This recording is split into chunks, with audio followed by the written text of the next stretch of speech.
Hello and welcome to SRIRAM's IAS. Today it's our second day into the series where we are discussing this entire book. Now we are going chapter wise and today we are studying the chapter 2 of this book. The title of the chapter is Measuring Economic Growth. The concepts and institutions behind measuring economic growth. As you might have seen in the index that this book covers a lot of concepts in this chapter. Further, we will be going through all the concepts which are discussed in the book and we will also understand why, how and what comes with when we talk about economic growth. This concept is not just something which you might have seen in the books around. In this book, we will be going through in detail to the era of 1919. And then 1914, 1919 and then 1960s, 29, that how all changed in economics. What all changed in economics with the Great Depression? How the concept of circular economy came into picture, who developed GDP and who developed the methodology of GNP. Who were all those economists and why did they actually thought of calculating the aggregates of national income, macroeconomics. All of this will be discussed in today's chapter. I just want your patience. I want all of you to be patient enough, understand the concepts properly, and then I have promised this thing in the beginning of the series, that is, that you will be assured that you remember all the economics by heart. Understood? Now, let's start the concept. The first thing which this chapter talks about is basically measuring economic growth, understanding how economies grow, how they make wealth and how they improve living standards. Understood? Now, next, this chapter begins with a simple introduction, that is the power of economic growth. It is not just that economy grows in numbers, but along with the economic growth, it brings prosperity for all of us. It brings wealth creation, it generates prosperity and opportunities for citizens.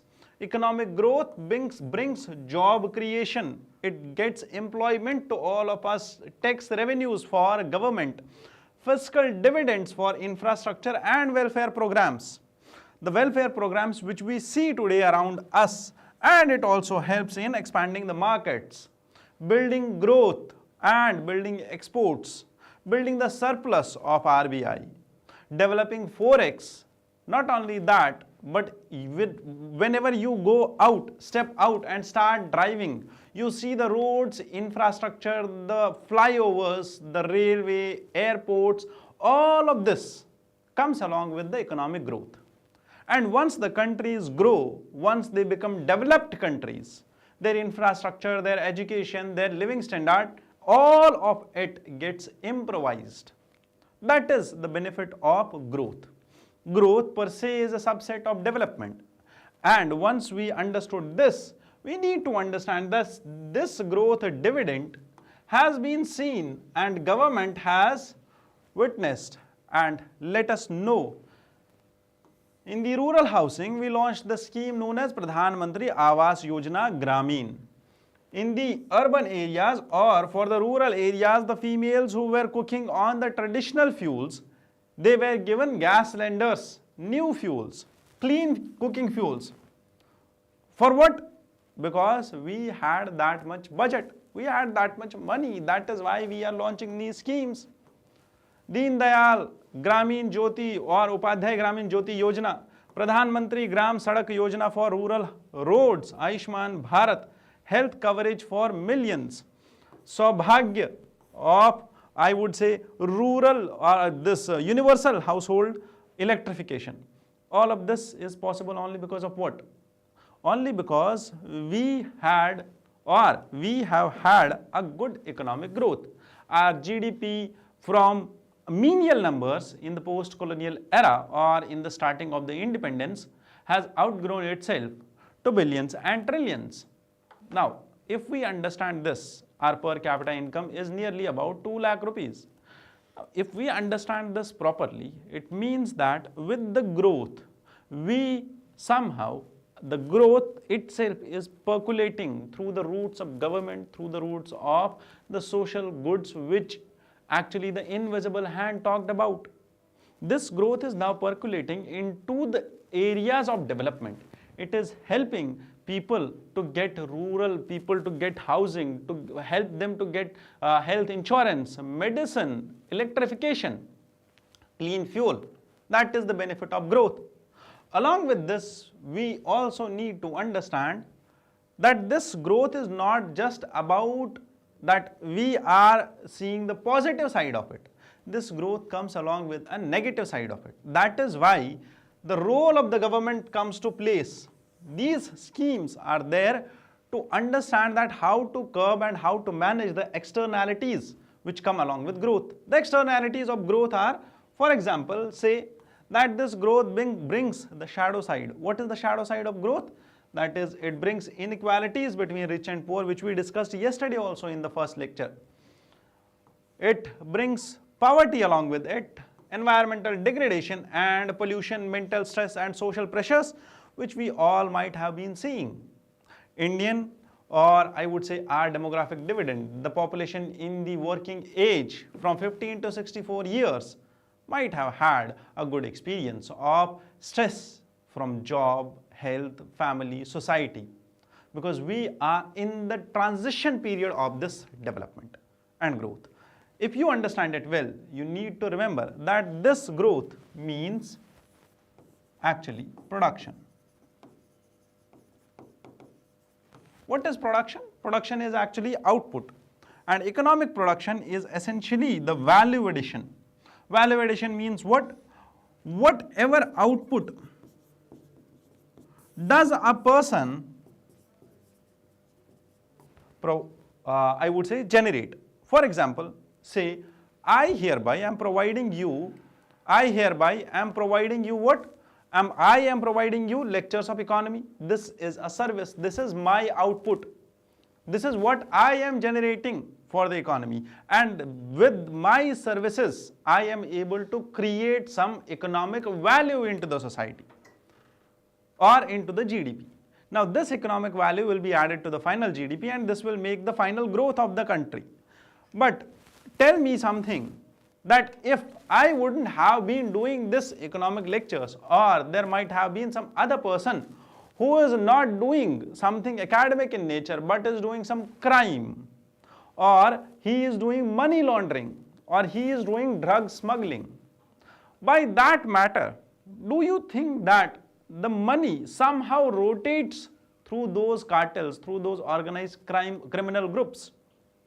Does that money also add to the GDP? Or I would say, the manual scavengers, or the people who are doing manual scavenging, or the people who are doing, I would say, they are segregating the waste, they are rag pickers, they are in the informal sector. Do you think that their contribution, their income generation is also calculated in the GDP?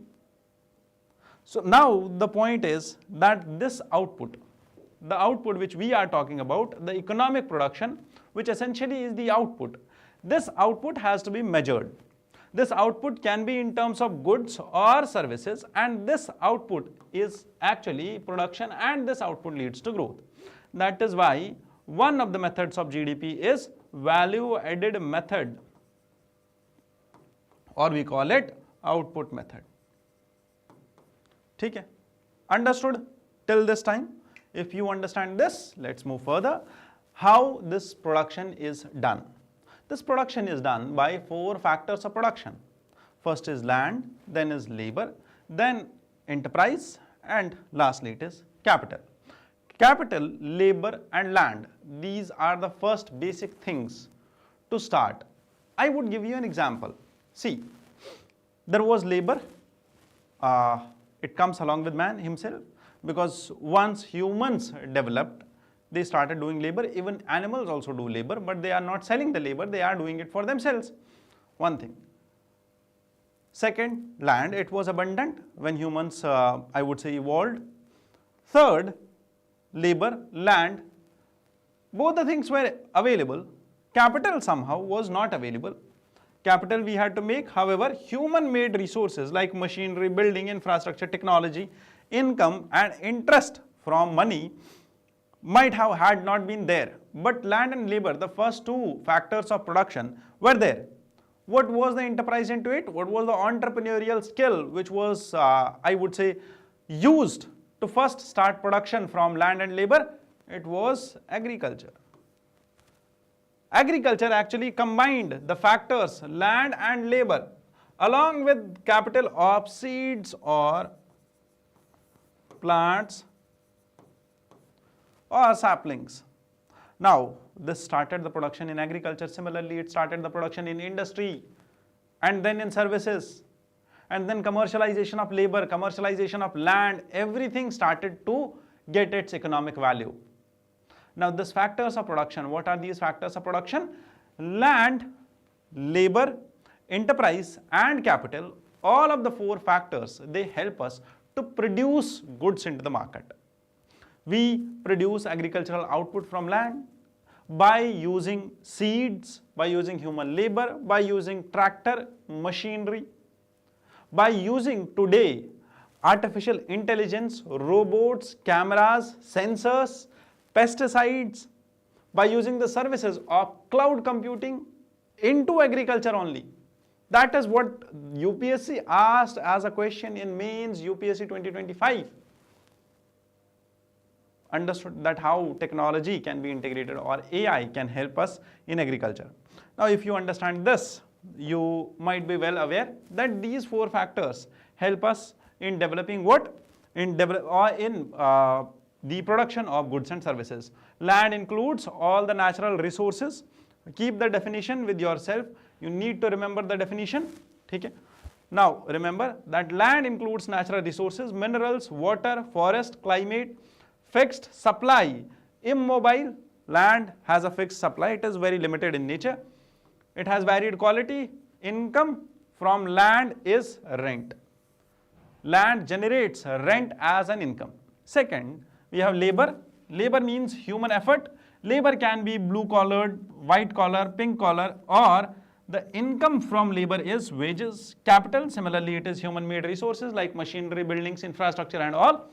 Lastly, entrepreneurs, those who start business, those who start processing this thing, they are known as entrepreneurs. They utilize all the other three factors to produce more goods, to innovate, to take risk and to do business. Understood? Now, these four factors of production, the first of it is land. Land starts with the foundation, or land sets the foundation for the production. If there is no land, we cannot do without land. We cannot start production without land because it started the process of production. Land encompasses all the natural resources. Land has some limitations also. It has fixed supply. It has very limited, or it has I would say its origin is natural. The gift of nature, no human made, it is immobile, it cannot be moved from place to place. Varied qualities are there, like we have different, I would say, types of land, desert land, forest land, coastal land, and based on these types, the productivity of land also differs. Now there comes one more thing, which is the new thing, that is vertical farming or vertical expansion. Vertical expansion of what? Vertical expansion of buildings, of industries. There comes commercialization of space, where Google is planning project Sun Catcher. Now, if you remember this, or if you understand this, your eyes to new dimensions of economy will open up. Because land traditionally in the economic definition was this land. it was similar, or whether it was agricultural land, whether it was mountain, coast, or any type of land, whether it was the resources which were deep down inside the land, whether it was gold under your house, it was all included in the factor of land only. But tell me, where should we now keep vertical farming? On land only. Vertical expansion of industries, because industries are growing vertically. There is, I would say, service-based industry which works anywhere and everywhere remotely. Where do we keep that? Space commercialization. When we use space for commercial purposes, when the space is used by private companies and they use it for their commercial purposes, then where should we keep it? Tell me in the comment section. Now, second important factor of production is labor. This labor can be human element into the production, like blue collar laborers. They do what? They do manual labor. White collar laborers, they are salaried professionals and office managers.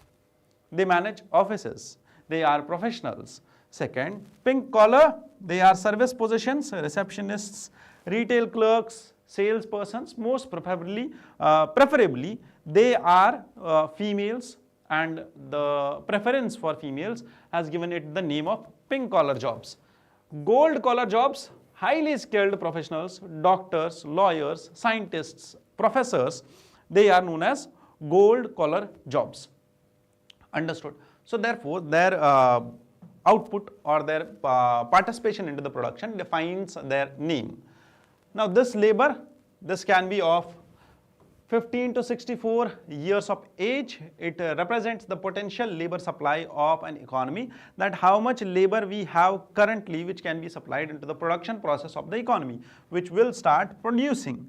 However, labor force are those laborers who are employed, either they are working or actively seeking work from their population, or actively seeking work. Workforce is actually employed and contributing to production. Workforce is that part which is employed already, but labor force includes both employed and seeking work, both of them. They are willing and want to work. Understood? So that is the definition between labor force and workforce. It was asked by UPSC in prelims once. So keep a note of this. The third important factor of production is capital.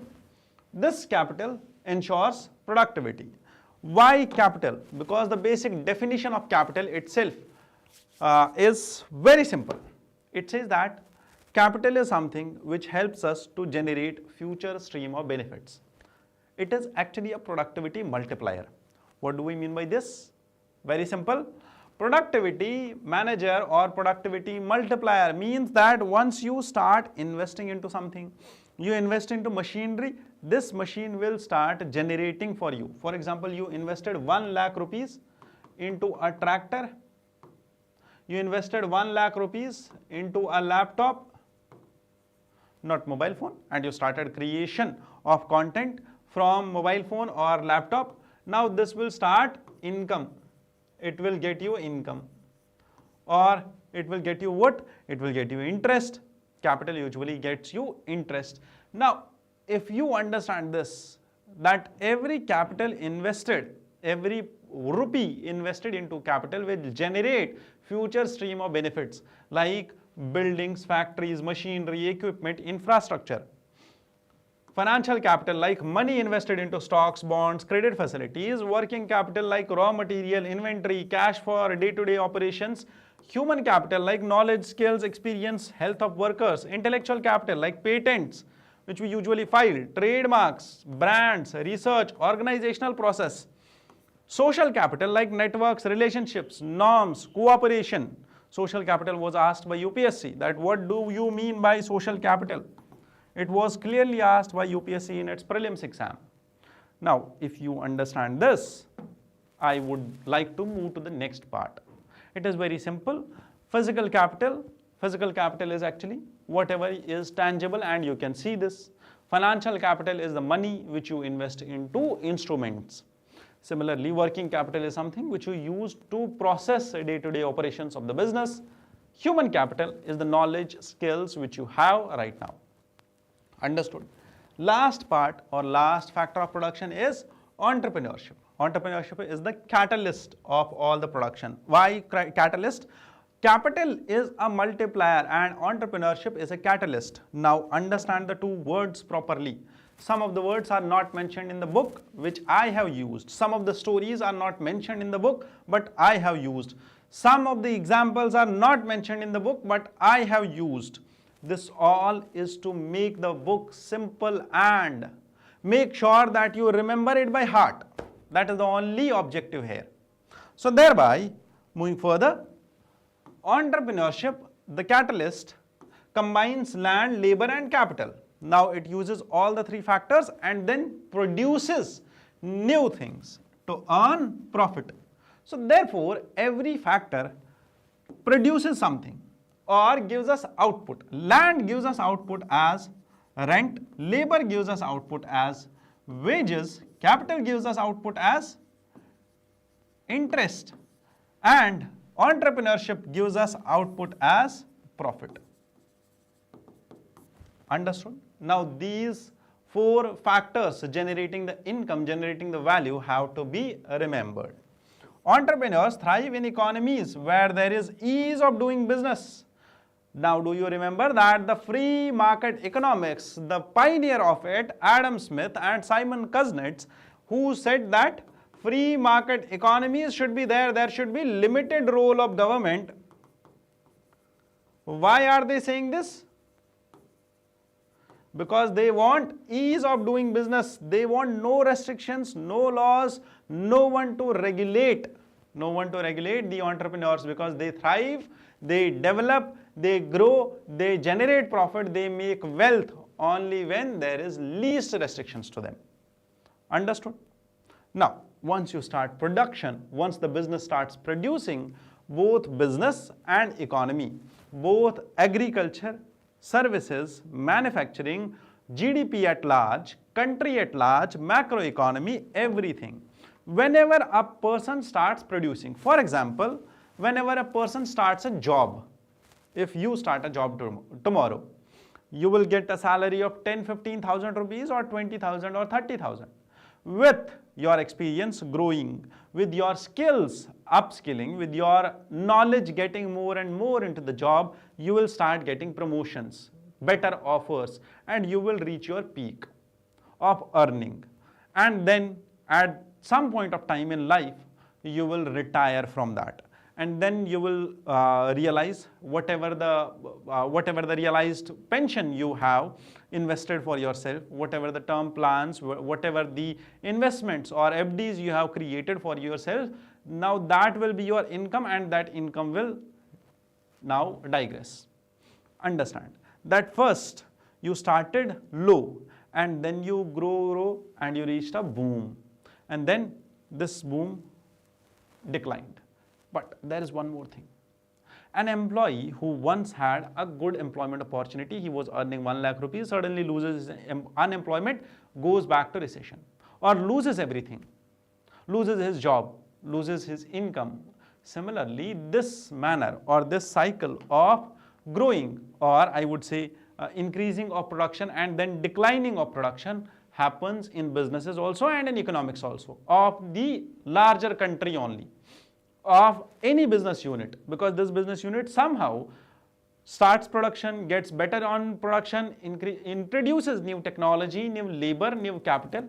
But if a business faces losses, if it faces less demand in the market, its business will start declining.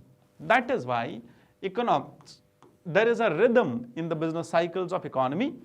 First, there is a boom, then there is slowdown, and then there is recession, and then there is boom. Now, this rhythm in the business cycles, this continues. It is very simple. If you have read about climate change, most of the scientists, geoscientists, they talk about that climate change is a natural phenomenon also. This natural phenomena occurs once in many centuries by itself, and that was back in Ice Age. And similarly, this might happen again naturally, not because of human or anthropological reasons. However, human and anthropological reasons have increased it. Do you remember in geography you have also read about the cycle of revolution of the earth? You have read about the currents in the ocean. You might have read about the cycles in the environment, sulfur cycle, or you might have read about the oxygen cycle, the water cycle back then in your 8th or 9th class. Water cycle, you might have read about water cycle properly. Now these cycles are there in every science. Similarly, economics as a science includes this cycle of boom and recession, or boom, slowdown, recession, and then back growth. Now this cycle is a rhythm in every business. Economic growth is cyclical in nature. It is between the altering periods of expansion and contraction. Now, economics or economists are trapped between these 2 points, that is the expansion and contraction. Expansion and contraction. I will give you a simple example. This year's Nobel Prize was given to 3 economists. Now, the crux of their theory was, for example, a simple example, forget everything, just understand this. This board in which I am teaching you is a digital board. Prior to this, we used whiteboards and markers, temporary markers. Prior to that, we were taught on blackboards and chalks. That was, I guess, around 20 or 30 years back. And then around 10 to 15 years back, we were using whiteboards, and now we are using digital boards. Have you seen the evolution? Have you seen the evolution of this board? Have you seen that the blackboard industry just vanished? The whiteboard industry just vanished or located itself to tier 2 cities where digital boards are yet to set their market. Now, whiteboards are not in tier 1 cities, whiteboards are there in tier 2 cities. Blackboards might be there back in rural areas, because there is no concept of, there might be less concept of, less market of whiteboards and markers. Therefore, you need to understand that the boom of blackboard industry was at some time when it was used at national level by everyone. Boom of whiteboard industry was when it was used by everyone. Boom of this digital board industry will be there. Then it will go to recession again. Maybe there might be another industry. Maybe there might be another new product and new innovation which will help us to get to this. Moving further, understanding business boom and recession. Boom is actually rapid growth and economies of scale, cheap supplies. Slowdown takes place when sales take time, there are slow sales, inflation increases, interest rates increase, and recession happens when there is negative growth. When the economy is growing negatively, it is not growing positively. What does that mean? Last year our economy grew by 6%. This year our economy is growing by 5.8%. But what if the economy is growing by -2%? That is recession. Understood? Now, what is actually recession? What is the clear definition of recession? It is when you have negative growth for consecutive 2 quarters. Recession in an economy means when the economy produces less than what it produced earlier.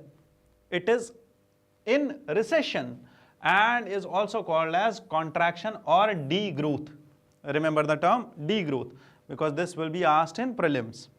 Technical definition: 2 successive quarters where economic production is less than the same 2 quarters in the previous year or previous years in terms of value. The economic growth of these 2 quarters is less than the economic growth of past 2 quarters. Key indicators of recession, that is when can we say that an economy is in recession or is going in recession? When the investment and consumption are declining, employment levels are very high, capacity utilization is very low, and government's tax revenues have decreased significantly. Now, how to calculate it in numbers? Because economics also always talks in numbers only. The number is simple. Economy decreasing, or in India 2020 and 2021, our economy shrank by -23.9%. There was a growth of -23.9% in the era of 2020-2021. economy contracted by 7.8%. 2 successive quarters of degrowth constituted into recession. That was the recent most recession which India faced in the post-COVID era. Now, why does this happen? Why this recession happen? Because the slowdown in economy can happen. There can be slowdown in any economy. Say, for example, growth rate slows down but remains positive. As I said, for example, earlier we had a growth rate of 6% last year. This year we should have a growth rate of 7%. Or I would give you an example, very simple example. What does slowdown mean? For example, last to last year in 2020, 2021, 22, 23, 24. We had a growth rate of 7%, we have a growth rate of 6%, we have a growth rate of 5%. What does this mean? Are we slowing down? Otherwise, if we had a growth rate of 6%, 7%, 8%, what is the difference between two? In both the terms, in both these eras, from 2020 to 2022, we are growing, but here our growth rate is declining. The rate of growth is declining, the rate of growth is increasing, but we are growing. There is no negative growth in this. Here it is a slowdown of growth. That is, the growth rate slows down but remains positive. However, the production still increases compared to the previous periods. Understood? Production still increases. Production increased by 6%, production increased by 5%. Understand it properly. Recession is the absolute decline in production where 2 successive quarters produce less than the same quarters in the previous year. Understood? Very simple. India's recession from 2018 to 2021. This journey and this graph is thereby mentioned in your book itself, and it says in the quarter 1 of 2018 to 19, we witnessed a growth, a declining growth rate of from 7.1% to 3.1% in 2019-2020, last quarter. If you understand this, there is a significant slowdown in the economy. The economy is slowing down, and post the slowdown, this can either go up or can decline. Understood? And it declined to minus 24.4% in the quarter first of 2020-2021, and then it increased to minus 7% and then to 0.4%, and then the growth happened. However, this was somehow termed as V-shaped recovery, K-shaped recovery, or people called it J-shaped recovery. Now we will be talking about that also later. But what are the causes of such recessions? Why do recessions happen? Because there was negative growth rate in the quarter 1 and this quarter also, quarter 1 to 2, minus 24%, minus 7.3%. That is why it was called as recession. This period was called as recession, that Indian economy entered into the time period of recession. Now, if you understand this, what are the causes of recession? Why economies go into recession? As I said, that economists work between the two things, that is the expansion and recession. They need to prevent the recession. They need to ensure that economy is expanding at a healthy rate. Understood? At a genuine rate, at a healthy rate. Second, what are the causes of recession? Causes of recession, first is financial crisis. Banking crisis or the asset bubbles which burst, bad loans, stock market crashes are the examples of this recession, or I would say financial crisis. Like, how does this happen? If there are too many NPAs in the balance sheets of banks, if banks carry bad loans, banks' balance sheets carry bad loans, at some point of time, the balance sheet will have more bad loans and it will be just having numbers on the papers, and there is no actual return of money from those who took the loan earlier. Similarly, bank crisis happens when a bank gives large loans which its capital cannot I would say, which it cannot otherwise recapitalize. The loss, if happens, cannot be recapitalized by the bank itself. It means that the banking sector has failed. That particular bank has failed. You remember the Nirav Modi case. You remember the Kingfisher case. That cases like these created a crisis in the country, a crisis for the bank, and government had to intervene to, I would say, give the stimulus to the bank, to help the bank recover.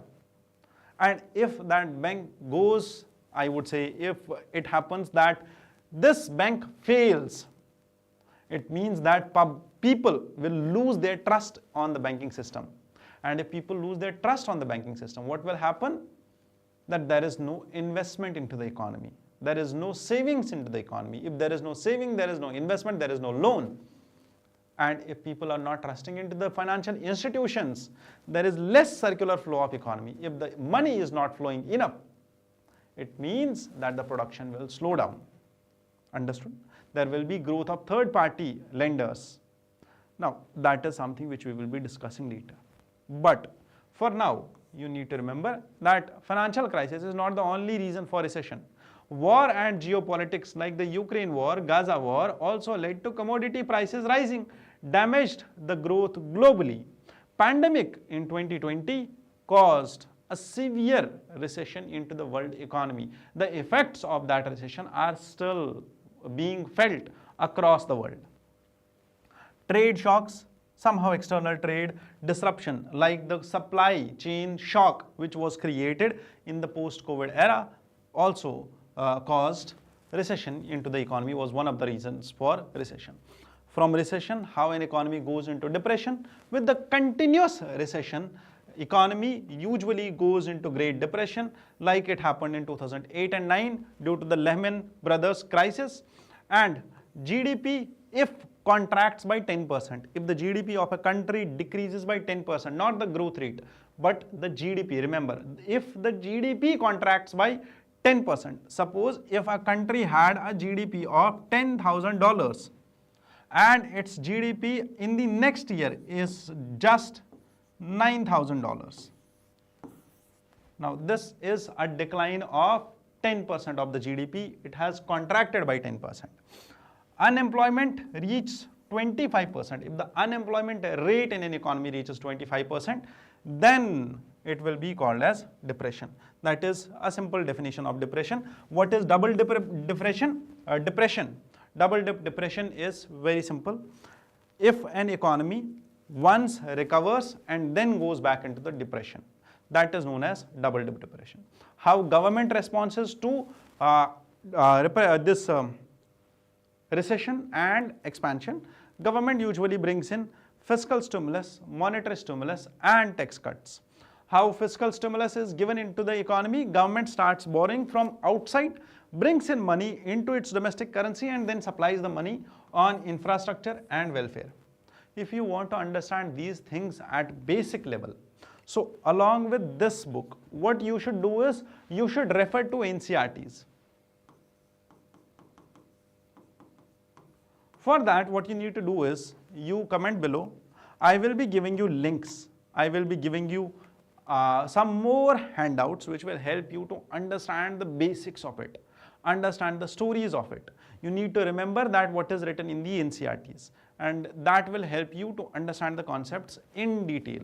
Hereby we are covering the holistic book, and that is why it might be a little fast for you. Fiscal expansion, this will increase the government's borrowings and spendings on infrastructure and welfare, which somehow will help to supply money into the pockets of people.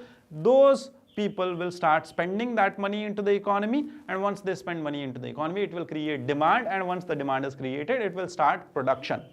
And then the production will fulfill the demand, and that is how the economy starts running back again. Tax cuts. It decreases the taxation to leave more money with people for spending. Why? Because if you have to pay 10% tax and government decreases this tax to 2%, it means you are now left with more money into your pocket. Otherwise, earlier you had just 90 rupees, now you have 98 rupees out of the 100 rupees to spend into the market. Now the excess 8 rupees will create more demand in the market. Monetary easing, central bank cuts its rates. Central bank provides less rate or less interest rate loans, and if the interest rate on loans is decreased, it will help the economy, it will help the people to get cheaper loans. Once they get cheaper loans, they can utilize those loans into the investment, they will start production, and which will in turn start supply into the market. Understood? Now, lastly, you need to remember that in 2020-2021, India or Indian government, to come out of recession, to bring economy out of recession, brought in the Atmanirbhar package. RBI did the monetary easing to revive the growth, and recession ended from quarter 3rd of 2020-2021. Understood? Remember that you need to keep a look on the snippets given in the book. These snippets talk about when the recession worsens, degrowth deepens with more job losses and even greater deflation. It is called Great Recession, which lasted in the world for some years after the Lehman crisis in 2008. Understood? With this, we come to a conclusion of today's lecture. But before we conclude, I just want to remember, make sure that you remember this thing. The last discussion on this topic would be the base effect. Now remember, when we talk about growth or degrowth, we are actually comparing economy between the two eras. One is, for example, we are comparing economy from 2020 to 2025. That is simple. In 2020, our GDP was 100 rupees, and in 2025, our GDP is 150 rupees. Which means that we have made a jump of 50 rupees. 50 rupees jump from 2020 to 2025. That means our growth from 2020 to 2025 was 50%. That was the growth which we did from 2020 to 2025. Why did we actually compare the 2 years? And what is this year called as? This is known as base year.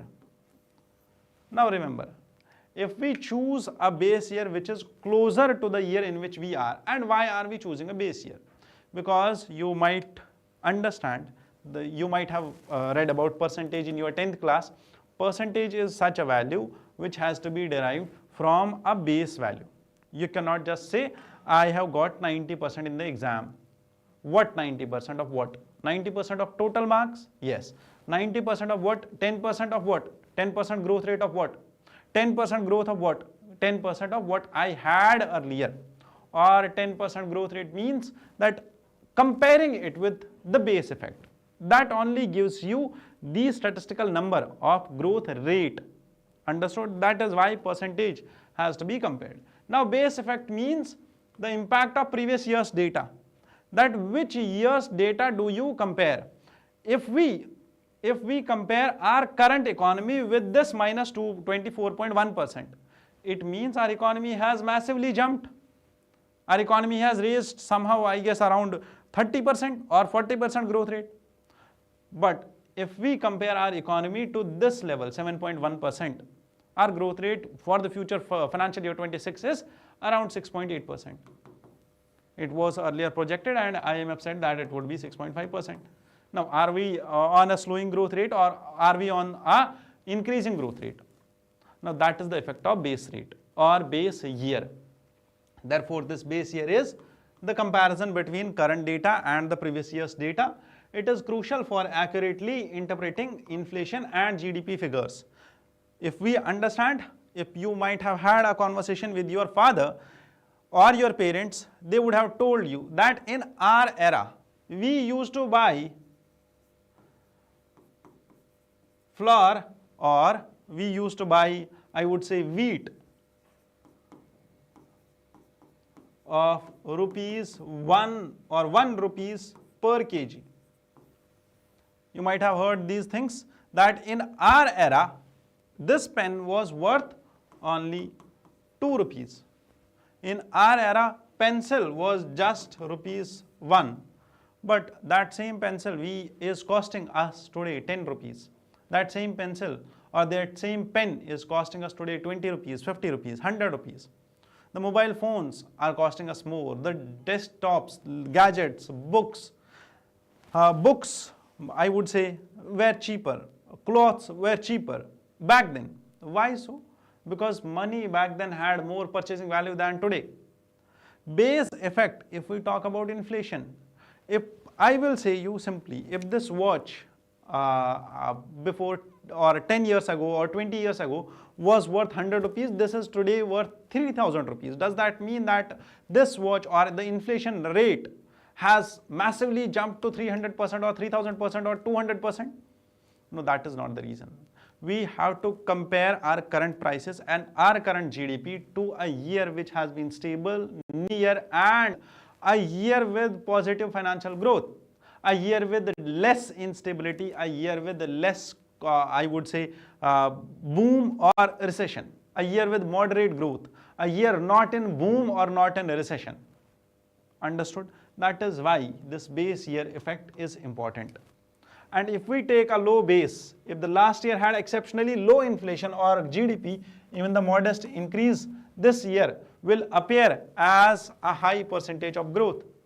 That is why we are still comparing our data to 2011-12 in terms of CPI inflation. That is why we are comparing our data back to earlier eras when there was stability in the economy. Understood? Now, moving further, why should we measure economic growth and how did the birth of economic measurement happen? Who all were the concepts or who all were the economists, like Keynes, who was the economists who wrote Free Economics, Stephen D. Levitt, who were the authors of post-depression economic theories, who were the authors like Simon Kuznets, who developed the concepts of GDP and GNP, and what GDP, GNP is actually. All of this will be discussed in tomorrow's lecture. The next lecture on this topic, we will discuss what is GDP, how GDP is calculated, what are different methods of GDP, what is GNP, how it is calculated, who produced it, who developed the methodology, what are the current numbers of Indian economy in terms of GDP and GNP. This all will be discussed in the next lecture. Till then, goodbye, thank you, Jai Hind.